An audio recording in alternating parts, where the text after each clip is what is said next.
Hello, and welcome to another edition of the Town Administrator's Update, a chance for Town Administrator Paul Sagarino to come in, talk to us, sort of give us an update on the news of the month. And of course, this month there's one big topic we're going to be covering, but hopefully we'll get to a couple other quick things afterwards. But Paul, thanks for coming in. Hey, thanks for having me, Rich. Hopefully, whatever we talk about isn't stale by the time this episode makes the air. So things are changing. Things happen fast. Yeah, things are changing quickly. So, of course, the topic of the day is the coronavirus, COVID-19. From your sense, how are the various departments in town kind of handling the situation? Well, first, Rich, what I'd like everybody to know in the town to know is that we have some tremendous people working on this situation. Our Board of Health and our Health Director, Susan Luminello, have been unbelievable. Public safety departments and all other departments are really offering to chip in and help us out in any way that they can to sort of navigate our way through this crisis. And what's been going on behind the scenes, among the department heads and other town employees? Meetings, constant meetings. We're coming up with plans. We're trying to figure out, what we're going to be doing, how we're going to maintain core services and operations. And unfortunately, the way things change so quickly, sometimes by the time that meeting's over, we need a new plan. So it's really amazing how fast everything's been changing on us. But we're working on it 24/7 right now. Right.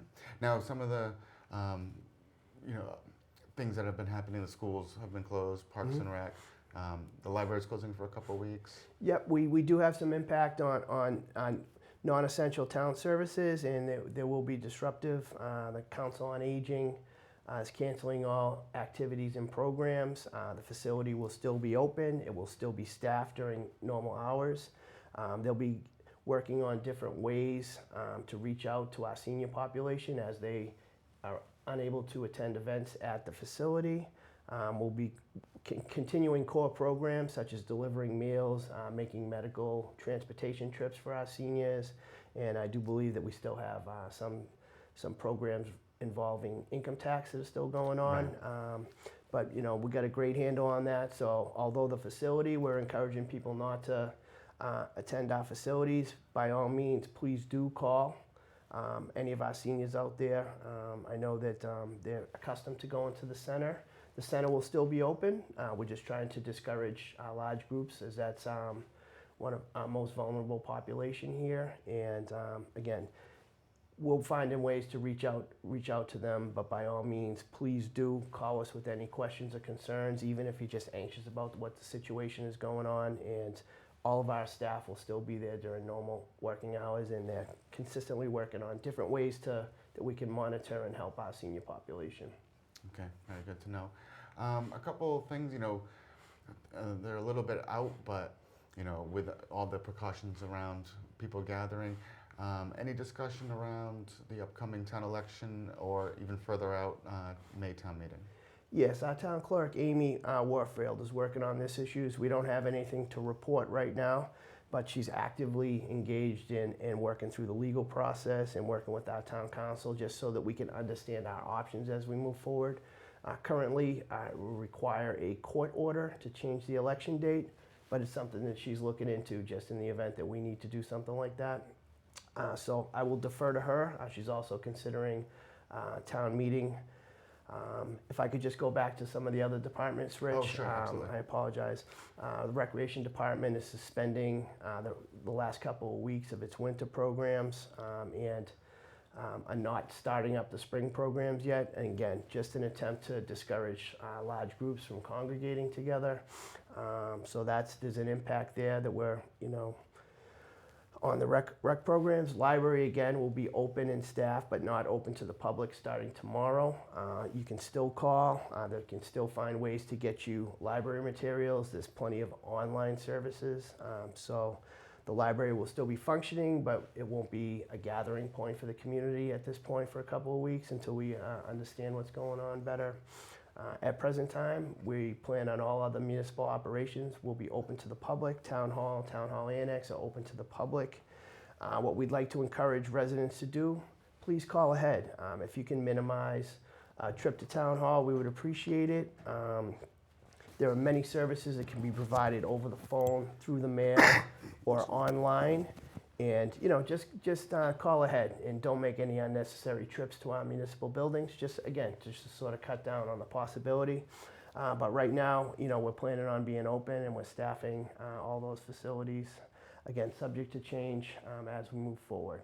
And probably the last thing I could update you on, Rich, is at this point there's no intention on canceling any town board or committee meetings.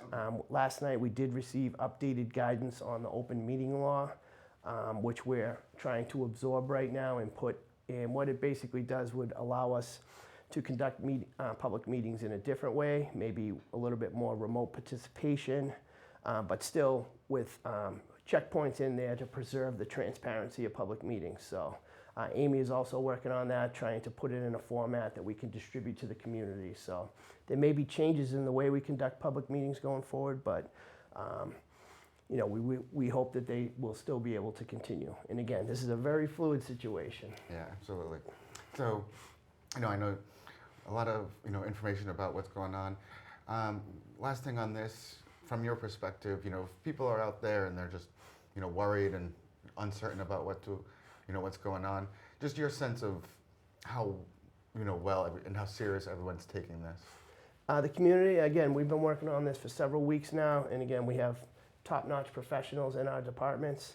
I think the message that's been given really does hold true. Don't panic. There's no particular additional concern other than in Burlington than there is anywhere else. I think the simple preventative measures that have been spread out there, don't congregate in large groups, don't take any unnecessary risks, and in particular, focus on our elderly and those with medical conditions to keep them out of risky situations, I think is all great advice. The basics, wash your hands, all those types of things are really simple ways that we can sort of help, stop the spread of this thing. And, Burlington's the kind of community, if I can just get into a couple more areas, that always looks out for our neighbors. And I would just ask everybody in the community, look out for your elderly neighbors, check up on them. Maybe you don't want to go over for coffee because of what we're trying to do here, but please do check up on them and find out if they need anything. If you have a concern about an elderly neighbor or someone with a medical condition, please call us and let us know, and we'll try to find a way to service that person and get them the services they need. One more item I think is important to note. This situation has been very tough on local businesses already. So if there's any way for you to support your local business community, if you don't feel comfortable going out to dine, take out, buy a gift card, support your local businesses in the center, support your local businesses down in our commercial district. We're already hearing reports that just within a couple weeks it's been very difficult and businesses are on the verge of closing already. Wow. So it's a really challenging situation out there for everybody. Okay, well, a lot of things to kind of keep on top of, and we'll be trying to do all of that here as well. So I did say that we would talk about a couple other things, so let's go ahead and do that. First of all, this week we had some movement on the proposed sculpture park. I think it was 6 different sculptures were approved for the area between Town Hall and View Tavern, and one on the Common. Just what's going on with that? Well, we saw the presentation at the Board of Selectmen meeting Monday night. You saw it as well. We had a great participation. The Sculpture Park Committee did a tremendous amount of work. I think, as I recall, the board was a little bit lukewarm to not the idea of a sculpture park, but maybe having the sculptures in that area. And I think that Sculpture Park Committee did such a great job that they were able to convince the board of a good location for the sculptures, and even I think one of the sculptures to be placed on Town Common, right. Sort of pointing over there. And just important for the residents to note, this is a 2-year type temporary trial just to sort of get feedback from the town as to how they like the sculpture park. Do they like it? Do they hate it? And it's actually really exciting. They found great ways to include our student population, and it was amazing to hear how excited the students were about being able to participate in it and vote on the sculptures and things of that. So they did a great presentation, and it was very enjoyable to watch. So I'm actually very excited about it at this point. Yeah, it's going to be fun to see when they finally unveil them. I'm sure we'll have coverage of that. We also had an update on the the process of connecting to the MWRA. Where do we stand now? I know it's phase 1 is sort of underway and phase 2 is coming. Yep, we're still building the pipe's the easy part, apparently. Yeah, a lot of paperwork. The regulatory and licensing and permitting process is substantial. So we're trying to permit both phases at the same time. Phase 1 is a connection on Adams Street that will help alleviate the short-term concerns with our water system. And we're hopeful to hopefully have that start to be constructed by later on this year.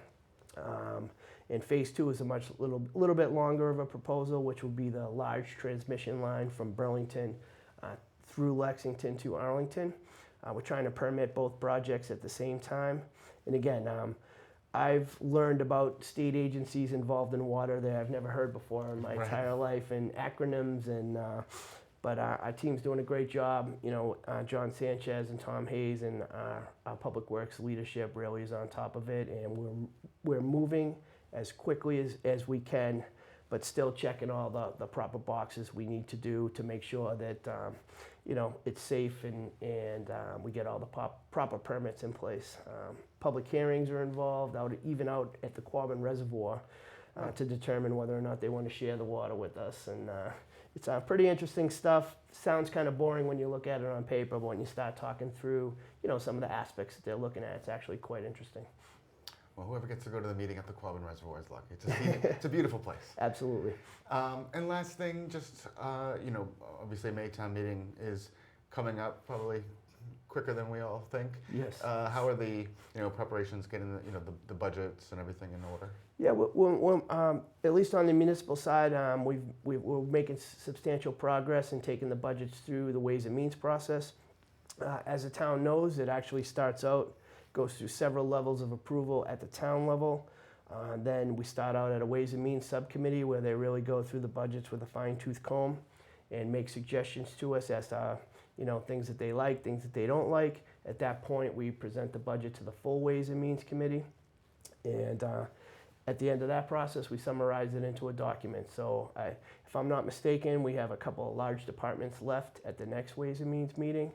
And I think that at that point, most of the municipal side operating budgets will be done. And then we'll start the process of sort of talking about warrant articles and capital items. So we'll go through an additional process for those items, which is, trucks, little projects, sidewalks, things of that nature that have been requested. We'll go through the same type of process. So it's exciting and a busy time of year for us. So yes, well, I know it's been very extra busy, with everything going on, but I appreciate you taking the time to come down and sort of give us an update and let us know that, the Burlington town government is working full steam to take care of. No, we appreciate the community's support.